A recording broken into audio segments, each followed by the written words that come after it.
Welcome to 1 TV special story. గత 2019 ఎన్నికల్లో Telugu Desam party, Janasena, BJP భాగస్వామ్యంతో గెలుపొంది ప్రభుత్వాన్ని ఏర్పాటు చేసింది. భాగస్వామ్యంతో ప్రభుత్వం ఏర్పాటు చేయడంతో పాటు పదవులు కూడా పంచుకున్నారు. దీంతోనే సరిపెట్టుకుంటాయా భాగస్వామ్య పార్టీలు?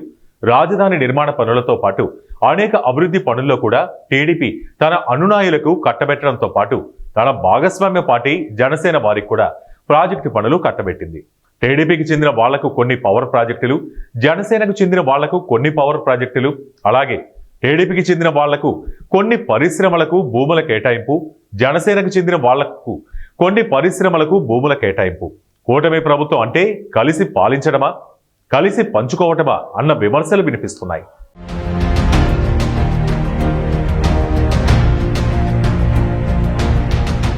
ఆంధ్రప్రదేశ్ సర్కారు, కూటమి పార్టీలు ప్రభుత్వం ఏర్పాటు చేసిన తర్వాత ముఖ్యమంత్రి చంద్రబాబు, రాష్ట్ర మంత్రి నారా లోకేష్లు వారి అనుకూలమైన వారికే అనేక పవర్ ప్రాజెక్టులను కట్టబెట్టింది. అందులో భాగంగానే నవయుగ విశ్వేశ్వరరావు, ఆయన అల్లుడు రఘురామలకు కట్టబెట్టింది. అంతేకాక భాగస్వామ్య పార్టీ అయిన జనసేనకు చెందిన ఎంపీ బాలశౌరి కుమారుడికి చెందిన company Avisa foods and fuels private limited కు మల్లవల్లి మెగా ఫుడ్ పార్క్ లో రాయితీ రేట్లపై 115 ఎకరాలు కేటాయించడానికి సిద్ధమైంది. ఈ మేరకు ఎస్ఐపిసి రికమెండ్ చేసింది. ఈ కంపెనీ 500 కోట్ల రూపాయల పెట్టుబడితో 500 మందికి ఉపాధి కల్పించనుంది అని వెల్లడించారు. ఇటీవల ముఖ్యమంత్రి చంద్రబాబు నాయుడు అధ్యక్షతన జరిగిన ఎస్ఐపిబి సమావేశంలో ఈ పెట్టుబడి ప్రతిపాదనకు ఓకే చేశారు. అయితే ఏ రేటుకు భూమి కేటాయించారు అన్నది తేలాల్సి ఉంది. ఈ కంపెనీకి అనుదీప్ వల్లభనేని మేనేజింగ్ డైరెక్టర్ గా ఉంటే బాలకోటేశ్వరరావు సూడా అదనపు డైరెక్టర్ గా ఉన్నారు.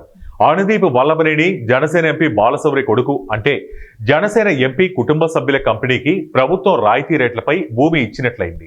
ఈ నెల 17న జరిగిన సమావేశంలో ఆర్వీఆర్ ప్రాజెక్టుతో పాటు నంద్యాలలో ఏర్పాటు చేయనున్న పంప్డ్ స్టోరేజ్ పవర్ ప్రాజెక్టుకు కూడా గ్రీన్ సిగ్నల్ ఇచ్చారు. ఈ కంపెనీ 4708 కోట్ల రూపాయల పెట్టుబడితో 1200 మందికి ఉపాధి అవకాశాలు కల్పిస్తుంది అని పేర్కొన్నారు. ఇది నవయుగ ఇంజనీరింగ్ అధినేత విశ్వేశ్వరరావు అల్లుడి కంపెనీ. ఈ కంపెనీకి అమరావతిలో కూడా ఏకంగా 4000 కోట్ల రూపాయల పైన కాంట్రాక్టులు కేటాయించారు.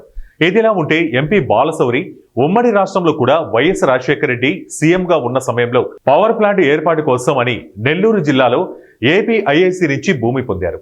తర్వాత ఆయన ఈ ప్రాజెక్టును జిందాల్ పవర్ కు విక్రయించారు.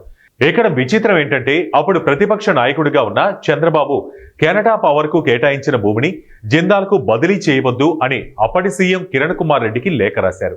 ఇప్పుడు ఆయనే బాలశౌరి తనయుడి కంపెనీకి కృష్ణా జిల్లా మల్లవల్లి మెగా ఫుడ్ పార్క్ లో భూమి కేటాయించడానికి నిర్ణయం తీసుకోవటం విశేషం.